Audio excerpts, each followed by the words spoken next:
أشهد أن لا إله إلا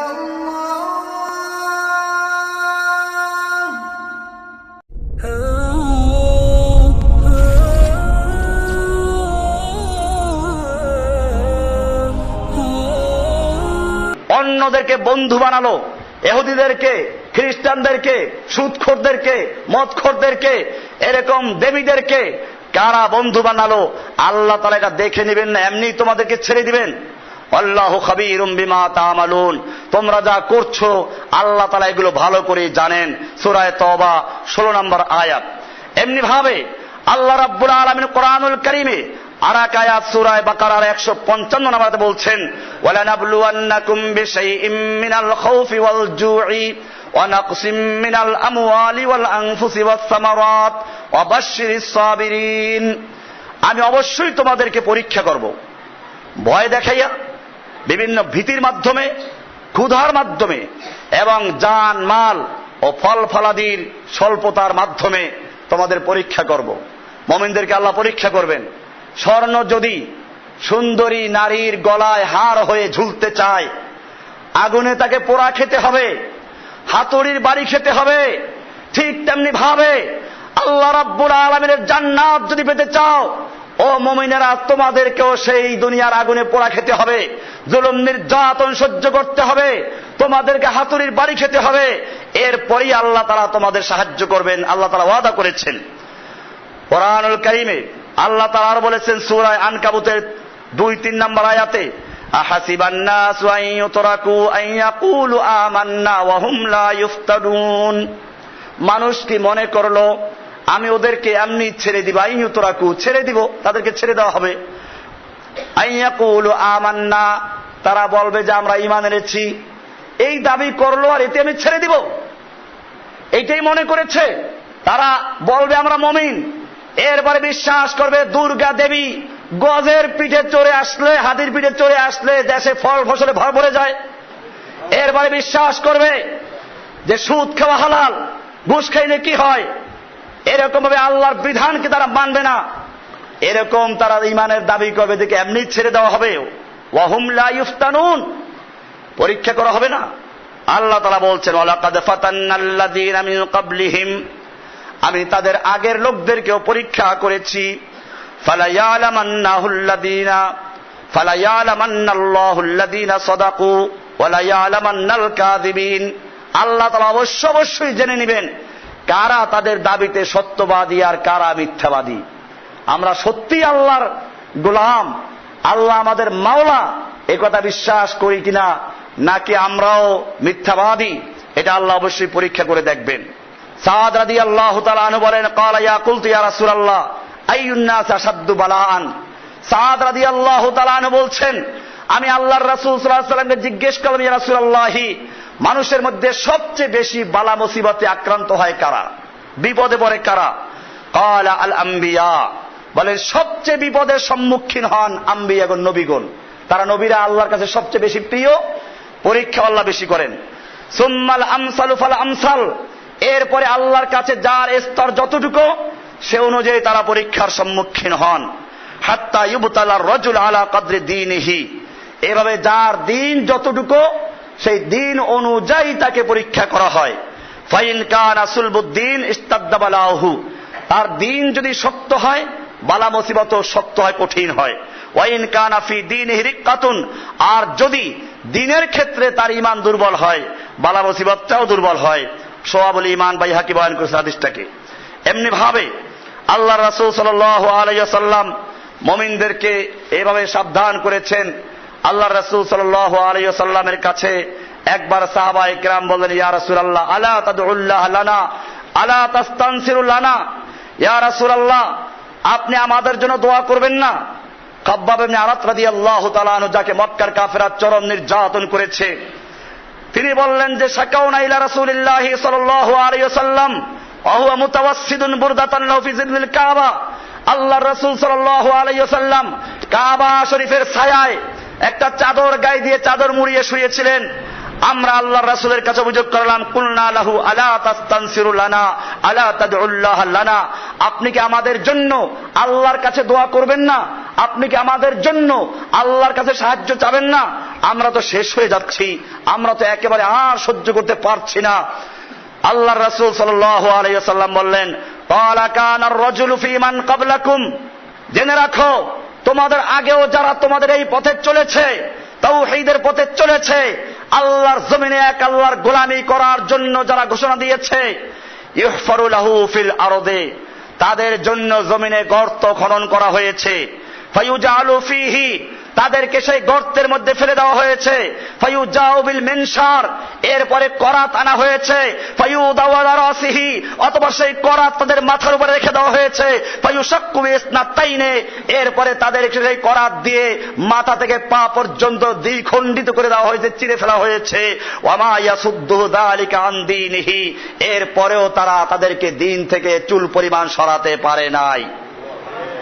ওয়ায়ুমশাতু বিআমশাতিল হাদীদ মা দুনা লাহমিহি মিন আযমিন ওয়া আসবি ওয়া মা ইয়াসুদ্দু যালিকা আন দীনিহি, জেনে রাখো তোমাদের আগের লোকদের এক একজন মুমিনকে লোহার চিরুনি দিয়ে তাদের শরীরের থেকে গোশতগুলিকে খসিয়ে ফেলা হয়েছে।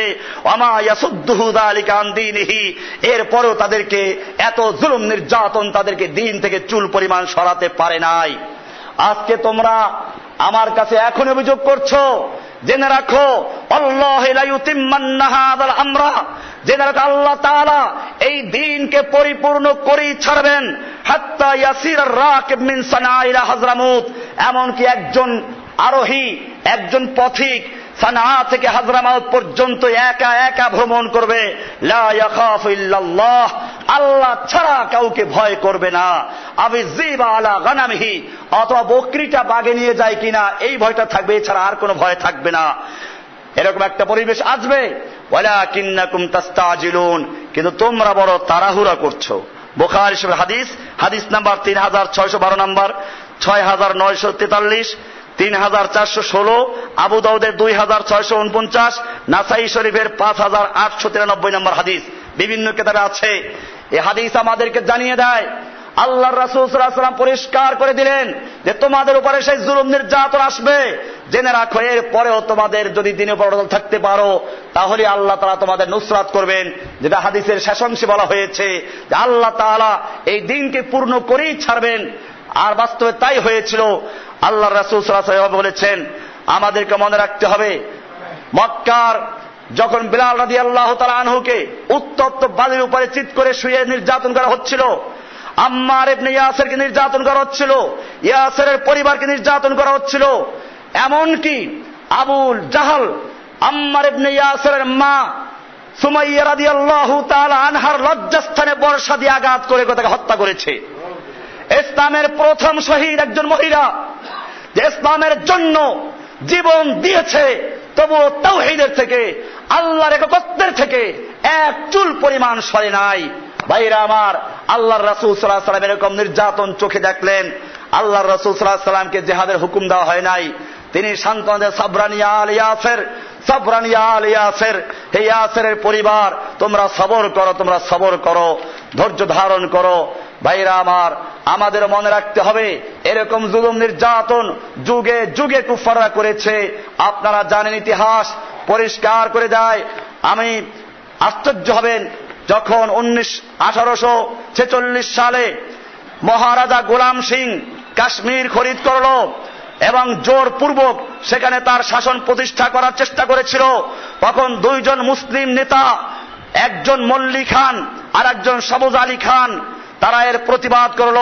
তখন গোলাম সিং এই দুই নেতাকে ধরে এনে উল্টার টানিয়ে, রশি দিয়ে উল্টা করে পা উপরে দিয়ে নিচের দিকে টানিয়ে তার দরবারে যখন ঝুলন্ত অবস্থায় চামড়া খোলার নির্দেশ দিল এবং চামড়া খুলতে আরম্ভ করলো, এই ভয়ানক দৃশ্য এমন ছিল, গোলাম সিং এর ছেলে রামবীর সিং সহ্য করতে না পেরে দরবার থেকে বেরিয়ে যাচ্ছিল।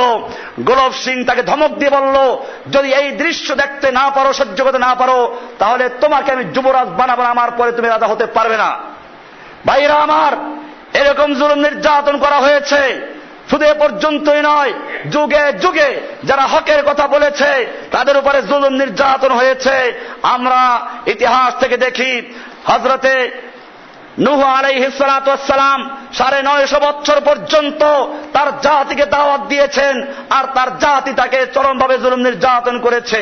এমনি ভাবে ইউনূস আলাইহিস সালাম হকের দাওয়াত দিয়েছেন, তাকে মাছের পেটে যেতে হয়েছে। ইব্রাহিম আলাইহিস সালাতু ওয়াস সালামকে নমরুদের আগুনে যেতে হয়েছে। মূসা আলাইহিস সালাতু ওয়াস সালামকে নীল দরিয়ার তুফানে যেতে হয়েছে। জাকারিয়া আলাইহিস সালাতু ওয়াস সালামকে মাথা থেকে পা পর্যন্ত চিরে ফেলা হয়েছে। ঈসা আলাইহিস সালামকে জেলখানায় ফেলে দেওয়া হয়েছিল। ইয়াকুব আলাইহিস সালাতু ওয়াস সালাম 40 বছর পর্যন্ত ক্রন্দন করতে হয়েছে। ইউসুফ আলাইহিস সালামকে কুয়ায় নিক্ষেপ করা হয়েছে। মুহাম্মদ সাল্লাল্লাহু আলাইহি সাল্লামকে দান শহীদ করা হয়েছে, মাথা ভেঙে দেওয়া হয়েছে। বেলাল রাদিয়াল্লাহু তাআলা আনহুকে উত্তপ্ত বালির উপরে চিৎ করে শোয়ানো হয়েছে। সুমাইয়া রাদিয়াল্লাহু তাআলা আনহুকে টুকরা টুকরা করা হয়েছে। জারিরা রাদিয়াল্লাহু তাআলা আনহার চক্ষু উঠিয়ে দেওয়া হয়েছিল। লাবিনার চামড়া খুলে ফেলা হয়েছিল। বদরের যুদ্ধে 14 জন সাহাবী শহীদ হলো। উহুদের যুদ্ধে 70 জন সাহাবী শহীদ হলো। হামজা রাদিয়াল্লাহু তাআলা আনহুকে 12 টুকরা করা হয়েছিল। খাব্বাব ইবনে আরাত রাদিয়াল্লাহু তাআলা আনহুকে আগুনের আঙ্গারের ভিতরে ছোঁয়া রাখা হয়েছিল।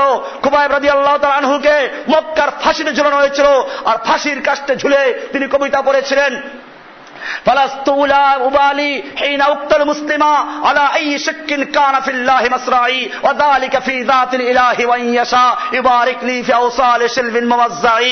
আমার কোনো দুঃখ নেই, আমার কোনো পরোয়া নেই, যখন আমার এই ফাঁসি হচ্ছে, জীবন যাচ্ছে আল্লাহর দ্বীনের জন্য, আল্লাহর দ্বীনের জন্য আমি জীবন দিচ্ছি। এরপরে আমি কোন কাতে ঢলে পড়ব, ডানে না বামে, সেই পরোয়া আমার নেই। খাসি যখন জবাই করে ঝুলানো হয় তখন সে চিন্তা করে না কোন দিকে ঢলে পড়ছে। ভাইরা আমার, এমনি ভাবে হুযায়ফা রাদিয়াল্লাহু তাআলা আনহুর জন্য উত্তপ্ত কড়াই তেলের ভিতরে তার সঙ্গীদেরকে ঢেলে দেওয়া হয়েছিল, ইতিহাস থেকে আপনারা জেনে নেবেন। এমনি ভাবে কয়সর কিসরার দরবারে মুআয বিন জাবাল রাদিয়াল্লাহু তাআলা হকের পরচম উঠিয়েছিলেন। মুসাব ইবনে উমাইরের লাশ ফেলে দেওয়া হয়েছিল। আমর ইবনে জামুহ রাদিয়াল্লাহু তাআলাকে টুকরা টুকরা করা হয়েছিল। এমনি ভাবে আল্লাহর রাসূল সাল্লাল্লাহু আলাইহি ওয়াসাল্লামের 256 সাহাবী রাসূল সাল্লাল্লাহু আলাইহি ওয়াসাল্লামের যুগে শাহাদাত বরণ করেন, এবং 27000 সাহাবী বিভিন্ন যুদ্ধে শাহাদাত বরণ করেছেন। সাঈদ ইবনে জুবাইর রাদিয়াল্লাহু তাআলা আনহুকে হাজ্জাজ ইবনে ইউসুফের আদালতে জবে করা হয়েছিল। আবু হানিফা রাহমাতুল্লাহ আলাইহিকে জেলখানার মধ্যে মরতে হয়েছে। আহমদ ইবনে হাম্বল রাহমাতুল্লাহ আলাইহির পিঠে দোররা মারা হয়েছে। ইমাম মালিক রাহমাতুল্লাহ আলাইহিকে লাঞ্ছিত করা হয়েছে, মদিনার গলিতে গলিতে বেঁধে বেঁধে টানা হেঁচড়া করা হয়েছে। ইমাম নাসাই রাহমাতুল্লাহ আলাইহিকে মসজিদের সামনে তাকে হত্যা করা হয়েছে। ইমাম বুখারী রাহমাতুল্লাহ আলাইহিকে ঘর থেকে ধাক্কা দিয়ে বের করে দেওয়া হয়েছিল। এমনি ভাবে ইমাম ইবনে তাইমিয়া রাহমাতুল্লাহ আলাইহিকে জেলের মধ্যে হত্যা করা হয়েছে। শাহ ওয়ালিউল্লাহ রাহমাতুল্লাহ আলাইহির আঙ্গুল কেটে ফেলা হয়েছিল। মুজাদ্দিদ আল বিসানি রাহমাতুল্লাহ আলাইহিকে জেলখানায় যেতে হয়েছে। শাহ আব্দুল আজিজ রাহমাতুল্লাহ আলাইহিকে অন্ধ করে দেওয়া হয়েছিল। এমনি ভাবে শাইখুল হিন্দ মাহমুদ হাসান রাহমাতুল্লাহ আলাইহি মালটার জেলখানায় গিয়েছিলেন। 14,000 উলামায়ে কেরামদেরকে দিল্লির চাঁদনী চক থেকে খয়বর পর্যন্ত গাছে গাছে ঝুলানো হয়েছিল। উলামায়ে কেরামদেরকে শুকুরের চামড়া ভিতরে ঢুকিয়ে দিয়ে এরপরে ঘোড়ার পায়ের সঙ্গে বেঁধে দিয়ে হত্যা করা হয়েছিল। ভাইরা আমার, যুগে যুগে ইসলামের কথা যারা বলেছে, যুগে যুগে যারা হকের কথা বলেছে, তাদেরকে ঘর ছাড়তে হয়েছে, মসজিদ ছাড়তে হয়েছে, মাদ্রাসা ছাড়তে হয়েছে। আপনাদেরকে মনে রাখতে হবে, দ্বীনের কথা আমরা যতদিন পর্যন্ত বলবো অতদিন জুলুম নির্যাতন আসবে। তারপর আমাদের মনে রাখতে হবে আমরা কাজ করছি কার জন্য? আল্লাহর জন্য। যালিকা বিআন্নাল্লাহা মাওলাল্লাযীনা আমানু, জেনে রাখো মুমিনদের মাওলা আছেন। মুমিনদের মাওলা কে? ওয়া আন্নাল কাফিরিনা লা মাওলা লাহুম, জেনে রাখো কাফেরদের কোনো মাওলা নেই। ওদের মাওলা দেব দেবী, ওদের মাওলা দুর্গা দেবী। মুমিনদের মাওলা হচ্ছে আল্লাহ। মুমিনদের মাওলা কে? কোরআন পরিষ্কার করে দিয়েছে, যারা মুমিন তারা আল্লাহর রাস্তায় লড়াই করে যুদ্ধ করে, আর যারা কাফের তারা তাগুতের রাস্তায় যুদ্ধ করে। পরিষ্কার হয়ে যায় মুমিন আর কাফেরদের চিন্তা চেতনা, তাদের কাজকর্ম কি হবে। এই জন্য মনে রাখতে হবে, আল্লাহ তাআলার পথে যারাই আসছে তাদের কি পরীক্ষা করা হবে। চক্রান্ত যুগে যুগে হয়েছে।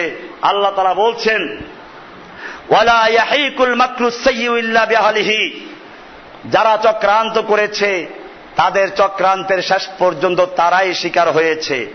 ফাহাল ইয়ানজুরুনা ইল্লা সুন্নাতাল আউয়ালিন, এরাও সেই আগের তাদের পূর্বপুরুষ আবু জাহেল, আবু লাহাব, উতবা, শাইবা, ফিরআউন, নমরুদদের যে পরিণতি হয়েছে, এরাও সেই পরিণতি ভোগ করার অপেক্ষায় রয়েছে। সূরা ফাতির 43 নম্বর আয়াতে আল্লাহ তাআলা পরিষ্কার বলেছেন, ফালান তাজিদা লিসুন্নাতিল্লাহি তাবদীলা, তুমি আল্লাহর নিয়মের মধ্যে কোনো পরিবর্তন পাবে না। আল্লাহর নিয়ম আছে, আল্লাহ তাআলা জালিমদেরকে একটু ঢিল দেন, এরপরে এমন ভাবে শক্তভাবে ধরেন তাদের পালাবার জায়গাও তারা খুঁজে পায় না। ভাইরা আমার, আল্লাহ তাআলা বলছেন সূরা হিজরের 3 নম্বর আয়াতে, যারহুম ইয়াকুলু ওয়া ইয়াতামাত্তাউ ওয়া ইউলহিহিমুল আমাল ফাসাওফা ইয়ালামুন। ওদেরকে একটু ছেড়ে দাও, তারা খেতে থাকুক, ভোগ করতে থাকুক, তারা দুনিয়ায় একটু গাফেল থাকুক, অচিরে আল্লাহ তাআলা তাদেরকে ধরে ফেলবেন। এমনি ভাবে কোরআনুল কারীমে আল্লাহ তাআলা বলছেন, কুলু ওয়া তামাত্তাউ কলিলান ইন্নাকুম মুজরিমুন।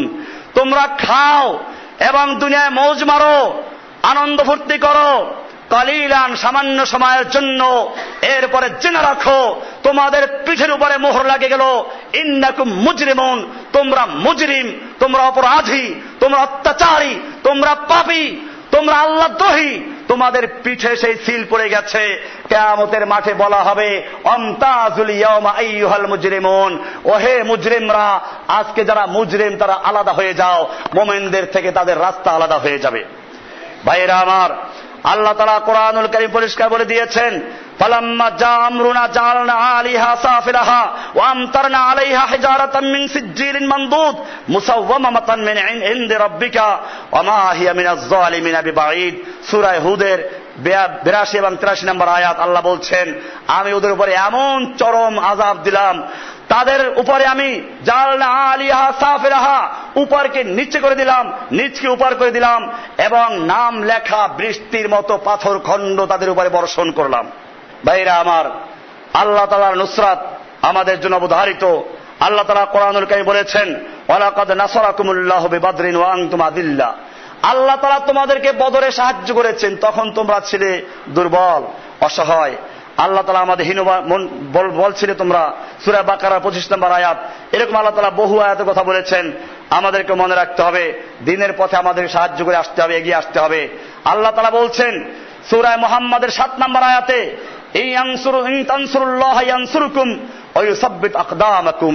তোমরা যদি আল্লাহকে সাহায্য করো, মানে আল্লাহর দ্বীনকে সাহায্য করো, আল্লাহ তাআলা তোমাদের সাহায্য করবেন এবং তোমাদের পা গুলো স্থির রাখবেন। তোমাদের পা কি রাখবেন?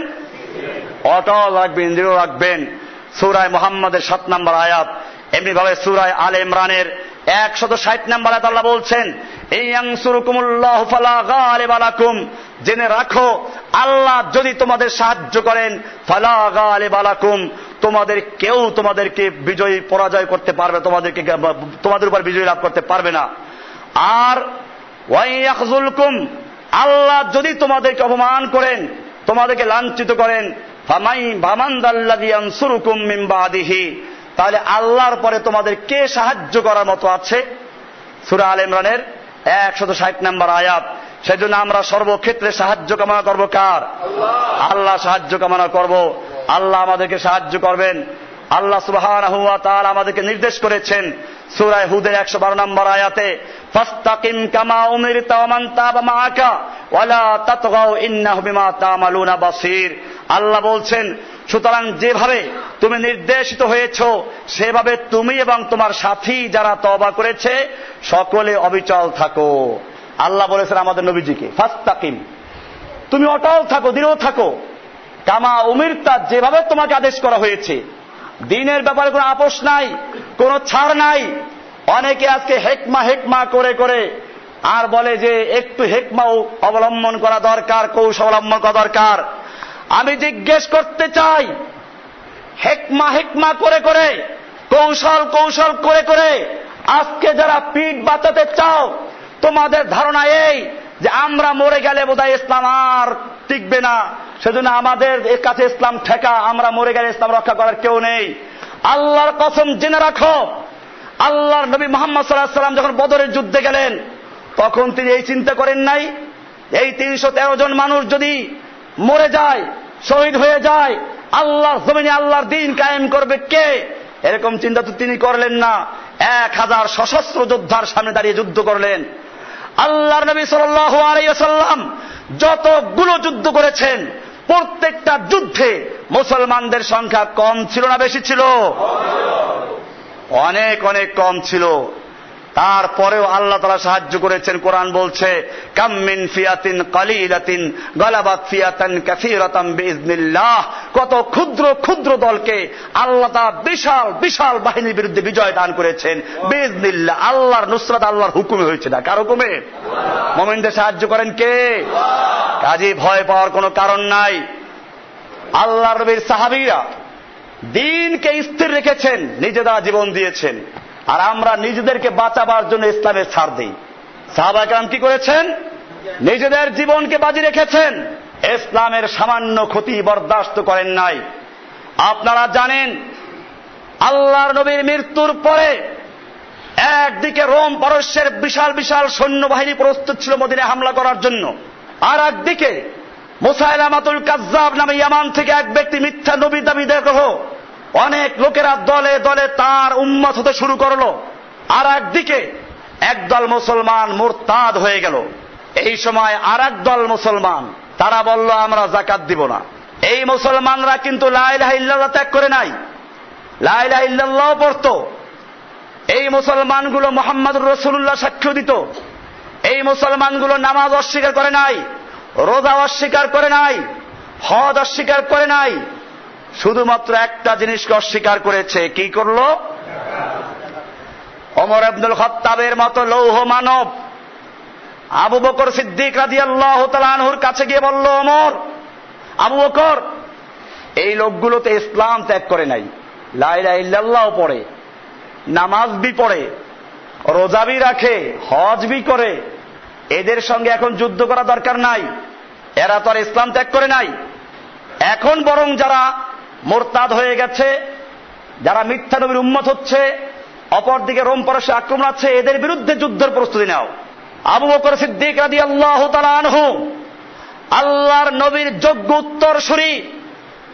আজকে মুহররমের এই মাস আসলে শিয়ারা নাচানাচি করে আর বলে আবু বকর, ওমর, ওসমানরা অবৈধ ছিল, মহব্বতে আলীর নামে লাফালাফি করে। আশুরার দিনটাকে তারা নিয়েছে শুধুমাত্র ইমাম হুসাইনের শাহাদাতের জন্যই বোধহয় প্রসিদ্ধ। আমি আজকে আশুরার লেকচারের জন্য দেই না, যেহেতু আগে অনেক লেকচার আছে উপরে। আশুরার দিন ইমাম হুসাইনের কেন্দ্র করে প্রসিদ্ধ নয়। আল্লাহ তাআলা আসমান জমিনকে সৃষ্টি করেছেন আশুরার দিনে, জান্নাত জাহান্নাম সৃষ্টি করেছেন আশুরার দিনে, চন্দ্র সূর্য সৃষ্টি করেছেন আশুরার দিনে। হ্যাঁ, এটা ভিন্ন বিষয়। আল্লাহ রাসূল সাল্লাল্লাহু আলাইহি ওয়াসাল্লাম আশুরার দিন রোজা রাখতেন এবং সাহাবীদেরকে রোজা রাখতে বলতেন।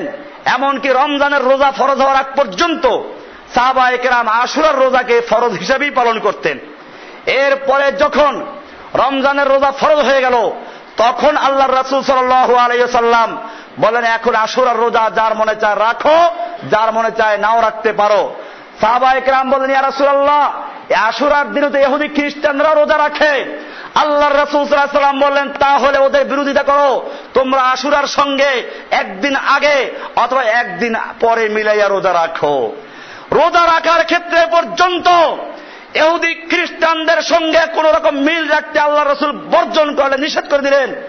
আর আজকে যারা আল্লাহর বিধানকে বাতিল করে সেই ইহুদি খ্রিস্টানদের বিধানকে বাস্তবায়ন করেছে, যারা ইহুদি খ্রিস্টানদেরকে মুমিনদের পরিবর্তে বন্ধুরূপে গ্রহণ করেছে, আল্লাহ তাআলা কোরআনে বলেছেন, ইয়া আইয়ুহাল্লাযীনা আমানু লা তাত্তাখিযুল ইয়াহুদা ওয়ান নাসারা আউলিয়া মিন দুনিল মুমিনিন।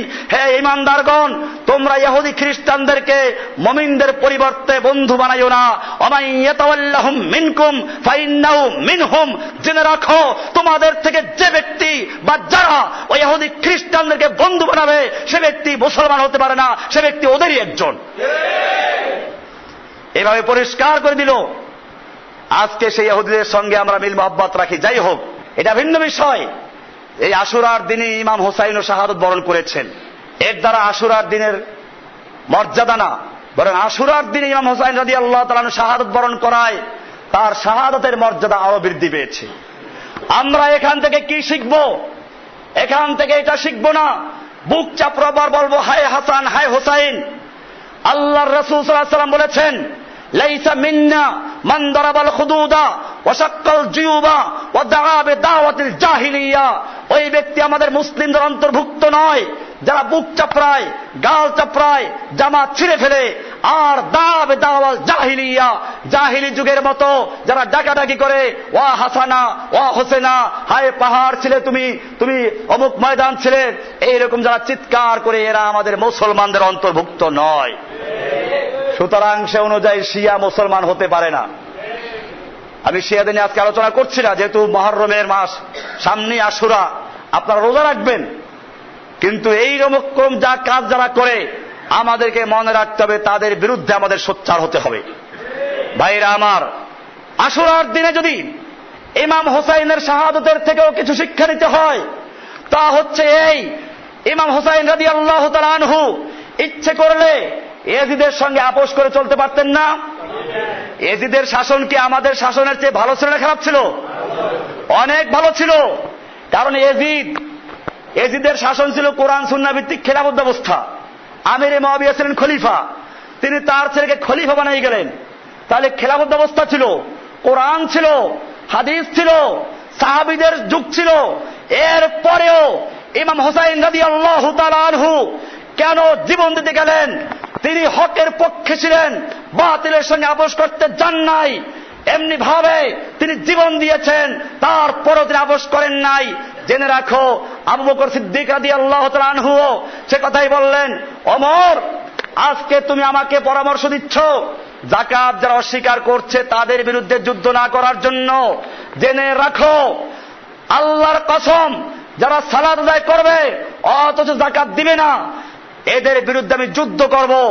শুধু যাকাতের জন্য নয়, আল্লাহর নবীর যুগে যারা একটা বকরির বাচ্চা যাকাত দিত অথবা একটা উটের রশি যাকাত দিত, আজকে যদি সেটাও তারা অস্বীকার করে, আমি তার বিরুদ্ধেও যুদ্ধ করব।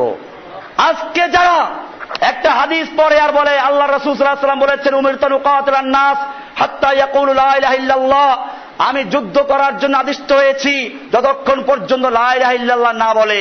লা ইলাহা ইল্লাল্লাহ বললে তার বিরুদ্ধে যুদ্ধ করা যাবে না। আবু বকর সিদ্দিক হাদিস জানতেন না? তাহলে কেন তিনি এই যাকাত দিতে অস্বীকার করলো যারা এদের সাথে যুদ্ধ করার ঘোষণা করলেন? আসল বিষয় হচ্ছে, ওই হাদিসটা হলো যুদ্ধের ময়দানের হাদিস। আপনি কাফেরদের সঙ্গে যুদ্ধ করতে যাচ্ছেন, যুদ্ধ চলছে, এই সময় যুদ্ধের ময়দানে কিছু লোক বলল লা ইলাহা ইল্লাল্লাহ, তারে মারা যাবে? এই হাদিস এটা।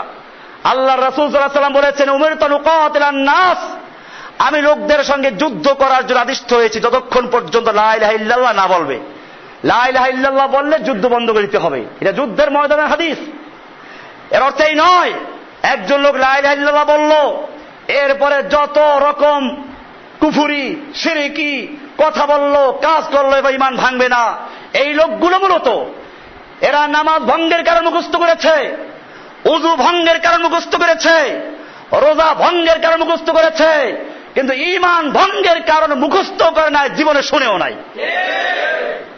যদি জানতো ঈমান ভঙ্গ হয়ে যায়, কি কারণে ভঙ্গ হয়ে যায়, তাহলে তারা এই সমস্ত কাজ বলতো, কথা বলতো না। আবু বকর সিদ্দিক রাদিয়াল্লাহু তাআলা আনহু বললেন, ওমর, তুমি জাহিলি যুগে সিংহ ছিলে, ইসলাম গ্রহণ করে শৃগাল হয়ে গেছো। জেনে রাখো, আয়ানকুসুদ্দীন ওয়া আনা হাই, দ্বীনের সামান্য ক্ষতি হবে আর আমি আবু বকর জীবিত থাকবো, তা হতে পারে না। কাদের বিরুদ্ধে যুদ্ধ করলে ঘোষণা করলেন? লা ইলাহা ইল্লাল্লাহ পড়ে, নামাজও রাখে, যাকাতও দেয়, হজও করে, রোজাও রাখে, জিকির বি করে, সব ঠিক আছে, কোরআন হাদিস সব মানে, শুধু একটা বিধানকে অস্বীকার করেছে। কোনটাকে? আবু বকর সিদ্দিক কি বললেন? আয়ানকুসুদ্দীন ওয়া আনা হাই, দ্বীনের সামান্য ক্ষতি হবে, ইসলামের ক্ষতি হবে, আর আমি রক্ষা পাবো, হতে পারে না। আমার জীবন চলে যাক, ইসলাম রক্ষা পাবো, আমি সেটা কাজ করছি। এমনি ভাবে ইমাম হুসাইন রাদিয়াল্লাহু তাআলা আনহু সে কথাই জানিয়ে দিলেন, দ্বীনের ক্ষতি হবে, দ্বীনের সামান্য আচর লাগবে, আর আমি হুসাইন জীবিত থাকবো, তা হতে পারে না। তিনি লড়াই করে শাহাদত বরণ করেছেন, ইতিহাস তৈরি করে গেলেন, বাতিলের বিরুদ্ধে প্রয়োজনে লড়াই করব, যুদ্ধ করব, জীবন দিব, তারপর আপোষ করা যাবে না। এই জন্য যদি তোমার শাহাদত হয়ে যায়, মৃত্যু হয়ে যায়, তোমার মৃত্যু নয়, মৃত্যু ওদের হবে।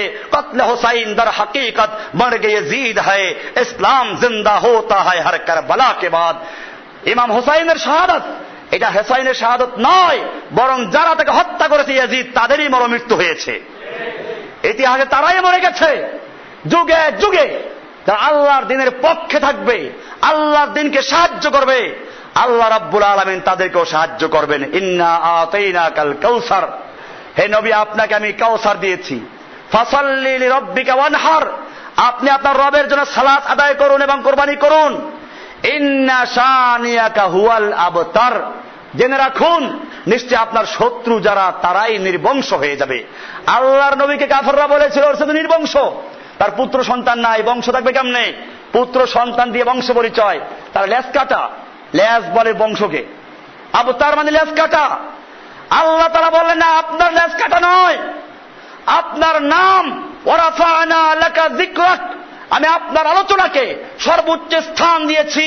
কিয়ামত পর্যন্ত আযানের মধ্যে আপনার নাম ধ্বনিত হবে, আশহাদু আল্লা ইলাহা ইল্লাল্লাহ যেখানে হবে সঙ্গে সঙ্গে আশহাদু আন্না মুহাম্মাদার রাসূলুল্লাহ হবে।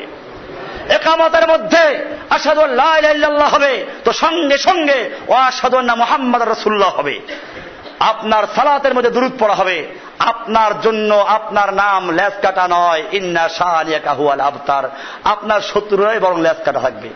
ভাইরা আমার, আজকের আলোচ্য বিষয় এটাই ছিল। যুগে যুগে যারা হকের কথা বলেছে, যুগে যুগে যারা তাওহীদের কথা বলেছে, যুগে যুগে যারা আল্লাহর দ্বীনকে পূর্ণাঙ্গ বাস্তবায়ন কথা বলেছে, তাদের উপরে জুলুম এসেছে, নির্যাতন এসেছে, এরপরেই আল্লাহ তাআলার নুসরত এবং সাহায্য এসেছে। আমরাও তার ব্যতিক্রম নয়। আল্লাহ সুবহানাহু ওয়া তাআলা আমাদের সকলকে বিষয়গুলোকে বুঝার এবং আমল করার তৌফিক দান করুন, আমিন। ওয়া আকুলু কওলি হাযা ওয়া আস্তাগফিরুল্লাহ লি ওয়া লিসাইরিল মুসলিমিন। আল্লাহু ইয়ালামু মা তাসনাউন।